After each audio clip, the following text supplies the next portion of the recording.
Okay, hello everyone. Welcome to today's podcast. Today niko na guest hapa. I think guest atajiintroduce.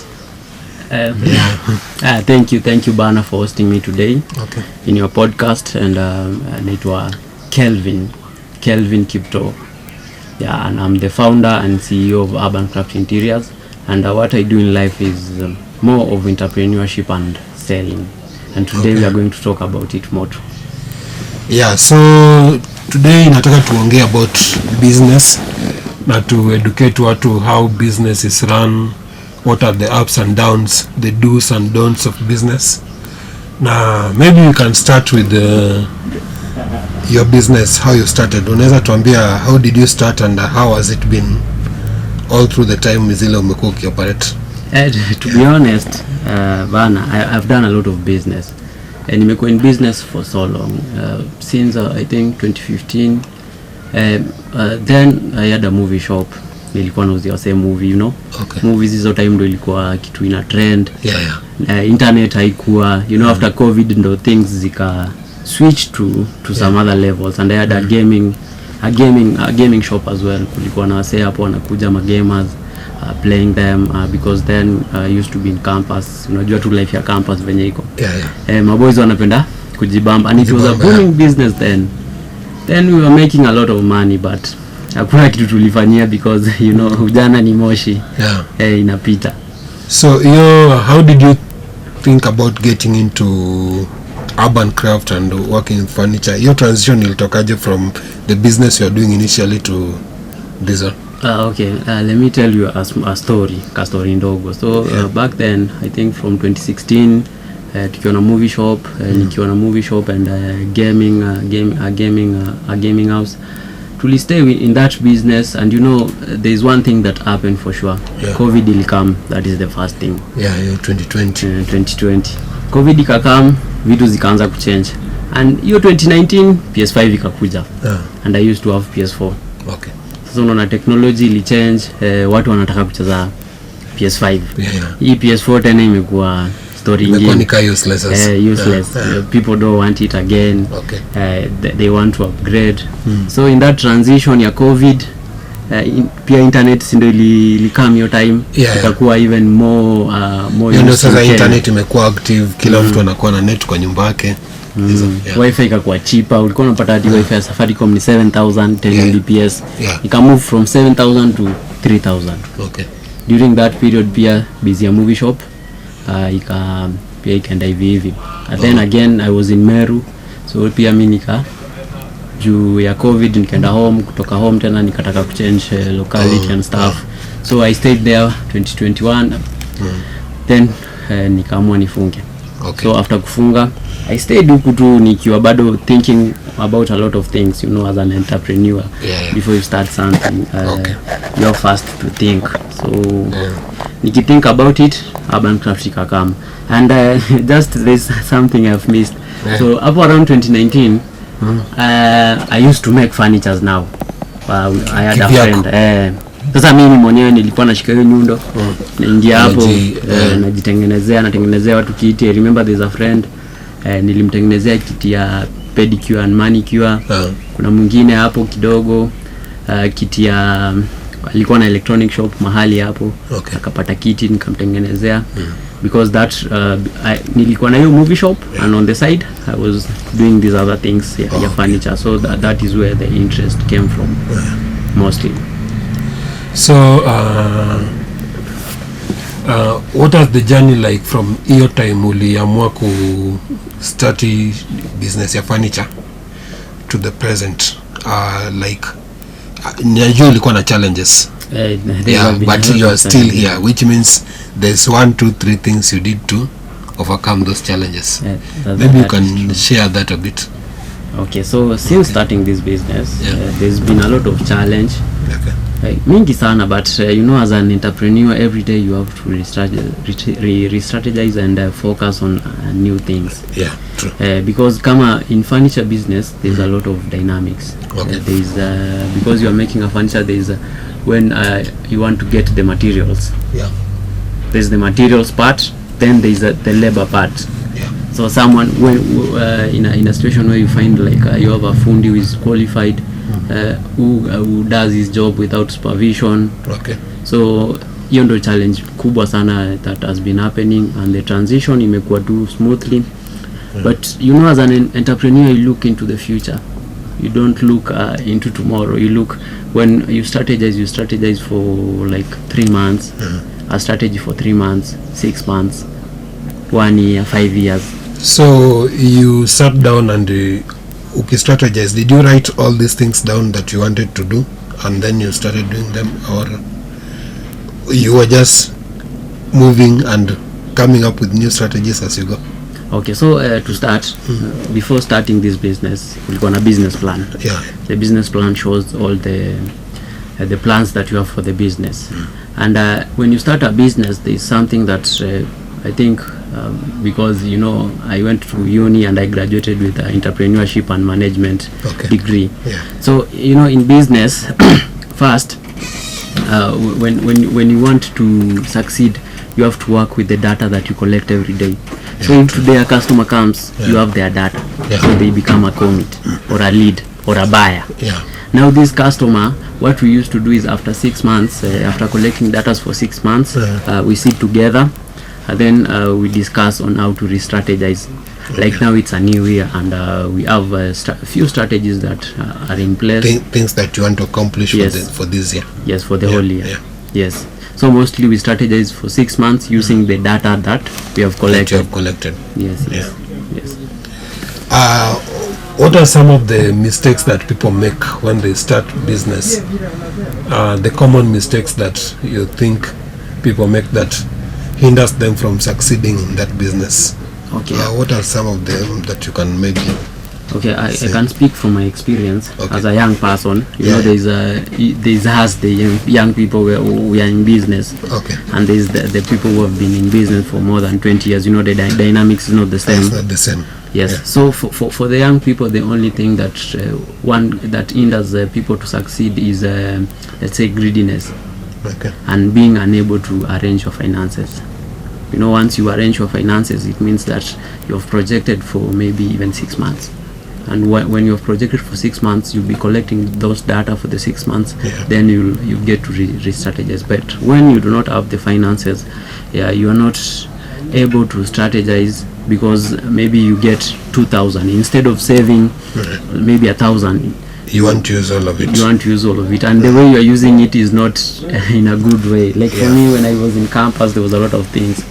You find yourself Friday umeangushia watu, unaona.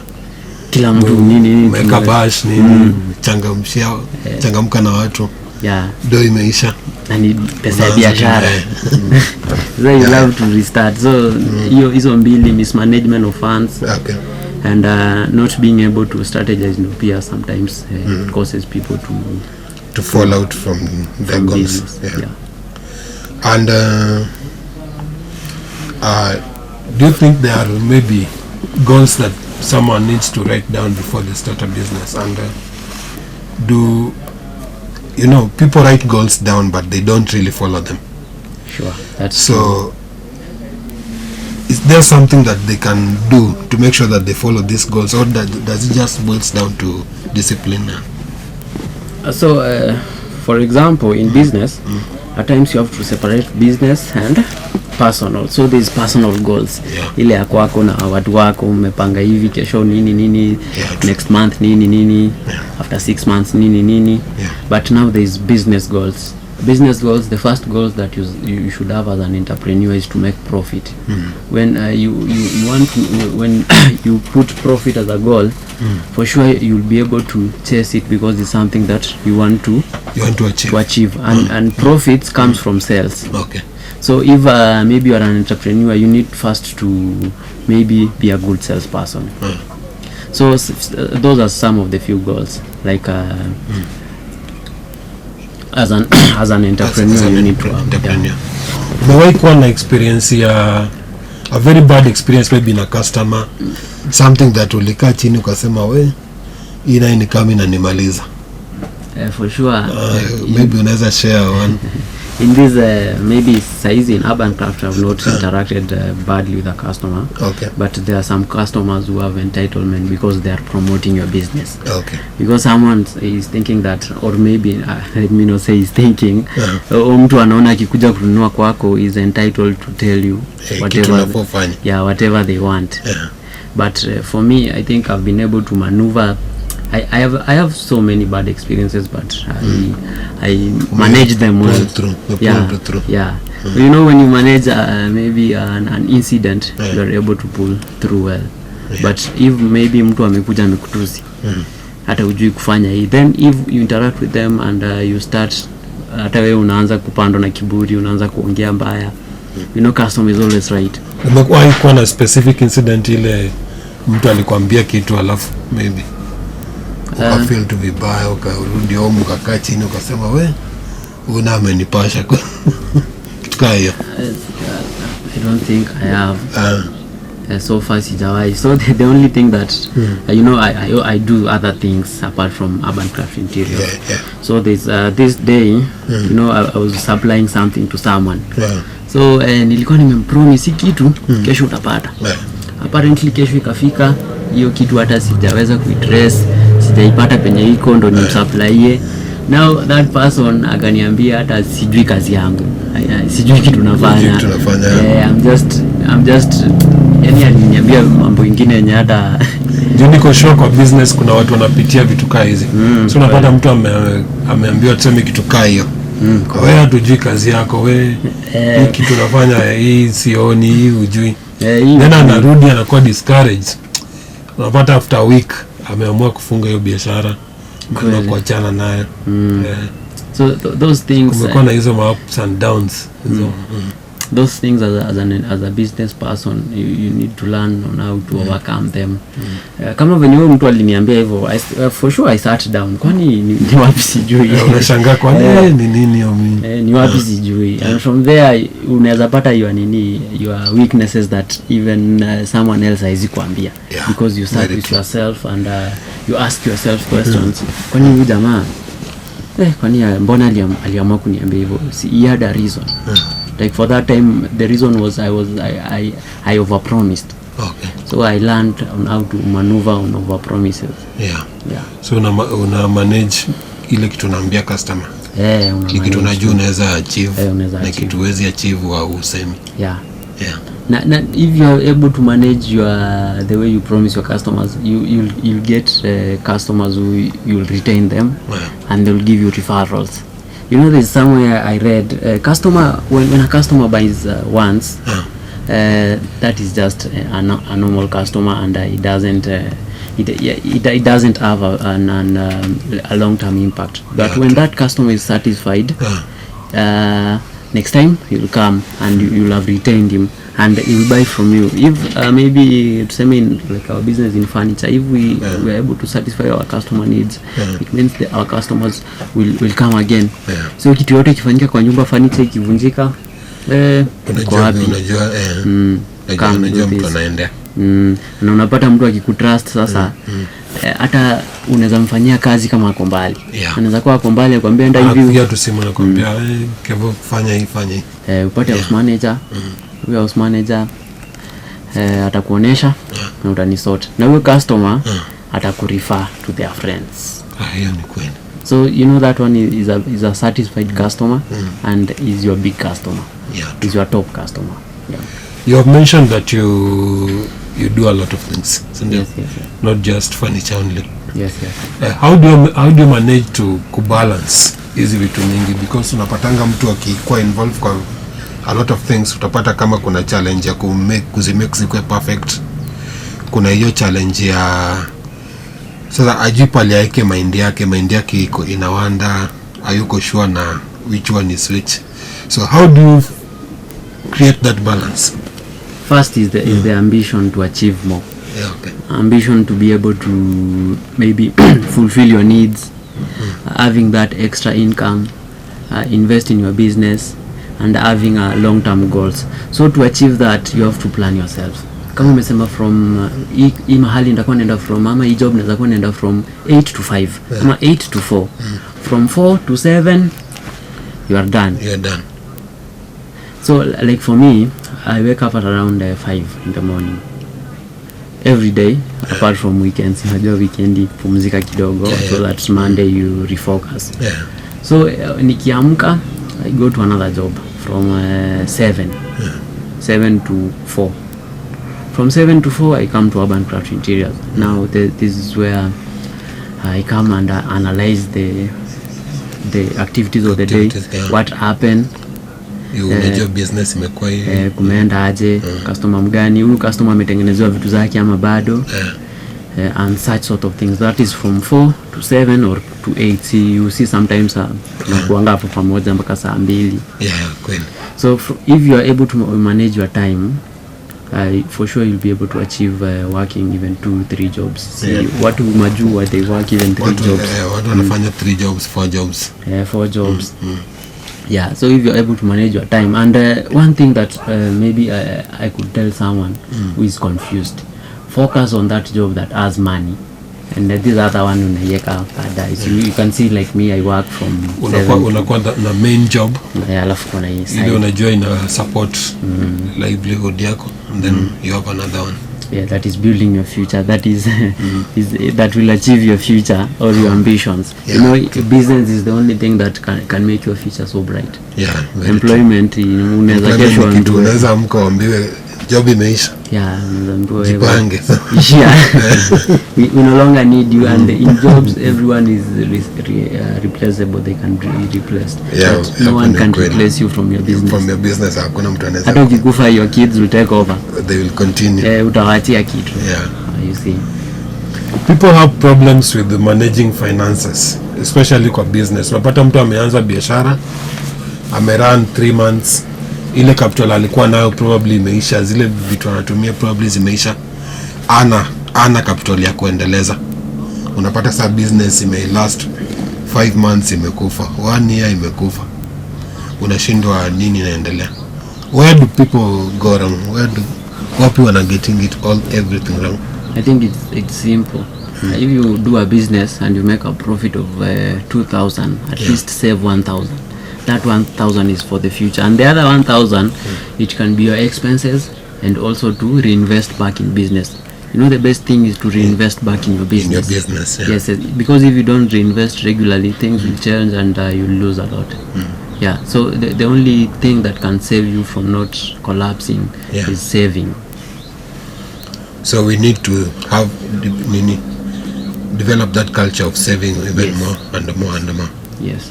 We should save more and more and more. Even when you get 500 bob, you save 200 bob, 300 bob, you use it in your daily needs. Probably, is there something you want to share about maybe your life out of business, the things you do, maybe something that can encourage someone else out there? So for sure, I like to tell someone who is maybe out there and maybe they are confused in business. From my experience, nimejaribu biashara mingi. Hata karibu kidogo niuza mutura, lakini nimeuza manguo kwa streets. Umeuza manguo? Nimeuza manguo na viatu kwa streets. Hiyo kwa PS nilikuwa I've done a lot of things. Kwanza kiuza manguo, I remember nilikuwa natembea, naona kama mama anafuatanga soko. So now I was in Eldoret because ulikuwa LD time. So ulikuwa tu kwa street as in kando ya barabara. Kando ya barabara, lakini bado unajua huko kuna villages na kuna centers. So you follow them, unaenda kwa hiyo center fulani, unamwaga manguo. So ulikuwa na move from one center to another. To another. But nilikuwa na base yangu yenye ile siku yenye ile watu wanajuanga tu nani yako pale. Ule mse. Lakini siku yenye kuna soko zingine zilikuwa zinashika. Kama huko Eldoret kuna soko fulani hapo inaitwa Chep. Hapo kuna ma student ni wengi, so unaona manguo zinasonga. Manguo zinasonga. Marura unapata. Ulikuwa unauza hizo manguo za teenagers? Yes, na jackets. I used to sell bomber jackets. And also the heavy jackets, you know, sometimes around June baridi na kwa baridi excess. So nilikuwa nafanya hivi na timing. Kama December, November nauza viatu. Unajua hii time watu wanavaa viatu. Na nguo za watu kama pale. Tukisonga tuende ikifika saa baridi. unaingia kwa jacket. So if you are feeling like you want to start a business, just do it. Sio lazima tuko na pesa mingi. You can start small. You can start with whatever you have. Yes. Hata manguo ukikuwa na 5Gs, you can start with that 5G. Na hizo 5Gs unaweza buy manguo. Stay concentrate sana kwa hii busy ya manguo, but naonanga ni kama ni ngumu. Sio ngumu. Mshindwa, what happens when umekaa na manguo hapo the whole day and then hakuna mse amebuy? Same to how do you balance hiyo temptation ya kutumia hii do ushauza na pia kuweka kando ile do utafanya nayo purchase ya nguo next, hiyo capital yako? Okay, because wacha tuanze tu from the start. Tuseme kama unataka kuanza biashara ya manguo, tuseme unaenda Gikomba, unaenda kunyaka hizi grade 1 sasa unapata ni floral dress, manguo kali. Na hizi floral dress unabai let's say 350, na huku kwa soko unakuja kuuza 800. There's a day you'll sell 10 dresses and you'll have 8,000. So 8,000 ukisave, ile siku utakuwa hauna kitu, yes, 8,000 itakubalance, because from 8,000 3,500 ndo, let's say 3,500 only ndo capital. So kuna 3,500 nyingine hiyo inaweza kusaidia. That means in a month you can sell even 5 times. Unaweza you kama 8k, kama let's say you are lucky, hata ukiuza mara 2 ama 3, so utakuwa na profit ya 10,000. 10,000 itakusustain the whole month. And planning ahead is always the best thing. Unajua vile huko, unajua nini your situation. Yeah, very true. Tell us about the marketing side, especially urban craft. Okay. Najua kuna watu wanafanya hizi services kama hiyo furniture, kuna mtu wako welding, but unapata challenge kubwa ni hapo kwa marketing. Ajui bado customers wake, ajui nani anafaa approach in which way. Can you tell us something about it? So actually in marketing, the best customers are the one that you have retained. So ule customer wa kwanza akikuja, make sure that you are able to fulfill their needs. You have satisfied them. Ule customer anaweza kupea wengine 5. Now can you imagine in a month uko na 10 customers who you have been able to retain? Our customer, they can give you another 30 customers. And that is a trick in marketing that mtu ukikuwa achieve will be able to go so far. Na bado kuna saizi we are in a modern time, majenzis wote wako na simu, even an 80-year-old grandma wako na simu. They can access your product online. So the best thing is to have an online visibility. So unakuwa na both online na offline visibility. So kama offline hiyo yenye retain customers wamekuja, tuseme uko na kamini showroom wamekuja, unaweza kumretain huyo customer, anaweza kujenga sana. Na bado if you have the best products what wanapita, they'll come. So mtu akibai kwako, you make sure that you retain them. So that is the best thing that you can do to your business. Okay. You have this opportunity to maybe tell people about your business and maybe wanaweza kupata wapi and all that. Okay, so our company is called Urban Craft Interiors and Movers. Basically we do interior design, and interior design entails a lot of things, and we have a Kamini showroom here. Our location is opposite Uru Gardens, Langata, along Jonathan Ngeno Road. So ukiingia na Jonathan Ngeno Road, hata kuna garage hapa inaitwa Boosted, and many people know it, so tuko tu hapo next. So ukiingia Jonathan Ngeno Road, upande huku juu kidogo, you'll get us. And we have social media handles in Instagram, Urban Craft Interiors and Movers. All other social media handles like TikTok is the same, Urban Craft Interiors and Movers. Facebook, Urban Craft Interiors and Movers. And we also have our website, www.urbancraft.africa. And ukiingia hapo, you can check out all our products. Currently we have most of our products here, but we are trying this year, we are coming big, and for sure after some few months, if maybe you will see this video, and you can go to our website, because we are in the process of renovating it, and it will have more products, but at the moment iko na some, you can just check it out, na hapo ndo utapata kila kitu tunafanya. Speaker Fox yako na swali nitakuuliza. Any question nitakuuliza tuki wind up. Sina swali kwa sababu Urban Craft washajieleza. Ama Urban Craft ni kina nani? Urban Craft ni mimi. Ukiona ndo Urban Craft, lakini tuko na other teams na we are working to build our teams ikwe bigger. Yeah, but at the moment tutasema Urban Craft ni mimi. Na kuna team iko, ukikuja kwa workshop you will get our team. Yeah. Iko sawa. Thanks for coming and najua umesaidia wale watu maybe walikuwa na hiyo mind ya ku start business na wajue anze wapi, hawana hizi ideas. Yeah. Najua watapata ideas from this video. Yeah, thank you for hosting me bana. Na mtu anataka kuanza biz bana, aanze penye ako. Sio lazima ukuwe na 50,000 uanze biashara. Si uko na hiyo 2,000, amka kesho enda Gikomba tafuta manguo za Trichwani, hizo ni nguo kama 5. Hizo nguo kuja uza 800. Hapo si ukiuza hizo nguo utakuwa na 5,000. Hiyo 2,000 itakuwa imekuwa 5,000. Yeah. Utakuwa shai convert. So if you want to start business, just do it. Hizo mambo mengine usisikize watu sana. Just do it if you want to do it and if you are passionate about it. Thank you. Sawa, thank you.